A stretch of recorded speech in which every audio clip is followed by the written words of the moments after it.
Battle of Fish Creek. The Battle of Fish Creek, also known as the Battle of Tourond's Coulée, fought April 24, 1885 at Fish Creek, Saskatchewan, was a major Métis victory over the Canadian forces attempting to quell Louis Riel's Northwest Rebellion. Although the reversal was not decisive enough to alter the ultimate outcome of the conflict, it was convincing enough to persuade Major General Frederick Middleton to temporarily halt his advance on Batoche, where the Métis would later make their final stand. Battle. Middleton, having led his field force out from Quell on April 10, was advancing upstream from Clark's Crossing along the South Saskatchewan River when scouts discovered an apparent ambush by Gabriel Dumont's Métis/Dakota force at Fish Creek, about 17 kilometers 11 miles south of Batoche. Fish Creek was Métis land. P-94, upon learning that Middleton was marching toward Batoche, Dumont suggested to Riel the use of guerrilla warfare by blowing up train tracks to slow their progress. Riel countered that guerrilla tactics were too much like Indian warfare. Dumont also proposed to attack them by surprise at night, but after he learned that Middleton's scouts were already on the lookout, he had to scrap the idea. On April 23, as the militia began advancing from Clark's Crossing, 90 kilometers 56 miles south of Batoche, Dumont took 200 men and rode out from Batoche toward Tourond's Coulée. Louis Riel accompanied them. When a false report arrived that the Northwest Mounted Police were advancing on Batoche, Riel returned there with 50 men. Dumont stationed most of his men in the Coulée, where they set to work digging rifle pits. Meanwhile, Middleton had arrived at a point about 10 kilometers 6.2 miles south of Fish Creek and set up camp. P-94, Dumont took a party of 20 horsemen forward of the Coulée. Their task was to seal the exit when the ambush was sprung, like a buffalo pound. P-95, however, an inexperienced Métis soldier, had forgotten Dumont's specific demand to stay away from the road as it could give the location of the Métis away. The next day, the militia were about to attempt to cross the Coulée.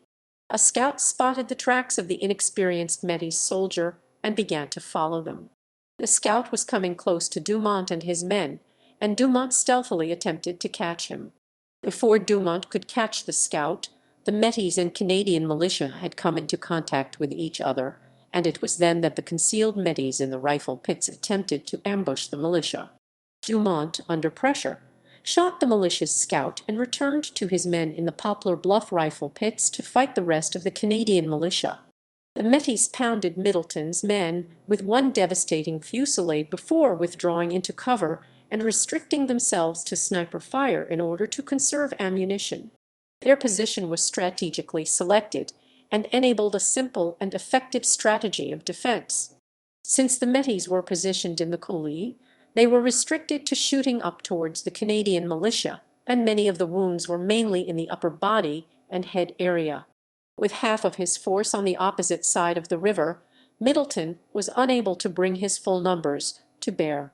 One of his artillery batteries opened fire on the Métis to little effect, although well-fired cannonades did succeed in driving away Dumont's Cree allies before their weight could be added to the battle. Many of Dumont's men were fleeing the battle. Dumont stopped as many men as he could from leaving and convinced them to keep fighting. Dumont's numbers were decreasing vastly, as he had 47 of the 130 men that he began fighting with. Dumont very outnumbered, but was able to keep the Métis casualties to a minimum. Strung out along the Coulée's edge, silhouetted against the sky, the militia fired a vast amount of ammunition at the resistance, succeeding mostly in showering tree branches across the ravine. But when the artillerymen pushed their guns to the Coulée's edge to try to fire down at the concealed Métis, they suffered heavy casualties. The only targets the militia could clearly see were the Métis tethered horses. They killed about 55 of them. General Middleton attempted to place himself in full view of the resistance. However, a bullet tore through his fur hat, and his 2 aides-de-camp were both wounded by his side. The frustrated Canadians, their casualties mounting, undertook several fruitless rushes into the ravine. A few infantry regulars under Middleton's command made one charge. Another, larger one was carried out by the 90th Winnipeg Battalion of Rifles. This latter advance was parried by the Métis' use of improvised barricades within the Coulée. These uncoordinated advances accomplished nothing but more Canadian casualties. Middleton, in a statement later on, said Métis' plans were well arranged beforehand, and had my scouts not been well to the front we should have been attacked in the ravine and probably wiped out. With night coming on, Middleton. At the battle's end, both sides had withdrawn from the battlefield, but the Métis had inflicted greater casualties and had delayed Middleton's march on the Métis headquarters at Batoche. Weeks later, after news reached him of the Cree victory over Colonel William Dillon Otter, to whom had been issued a Gatling gun at Cut Knife, Middleton arrived at Batoche. Maps. Military Battlefield Map of Fish Creek. Military Map of Fish Creek View 1. Military Map of Fish Creek View 2. Military Map of Fish Creek Rifle Pits, Soul Pits. Legacy. The site of the battle was designated a National Historic Site of Canada in 1923. In the spring of 2008, Tourism, Parks, Culture, and Sport Minister Christine Tell proclaimed in Duck Lake that the 125th commemoration in 2010 of the 1885 Northwest Resistance is an excellent opportunity to tell the story of the Prairie Métis and First Nations peoples' struggle with government forces and how it has shaped Canada today.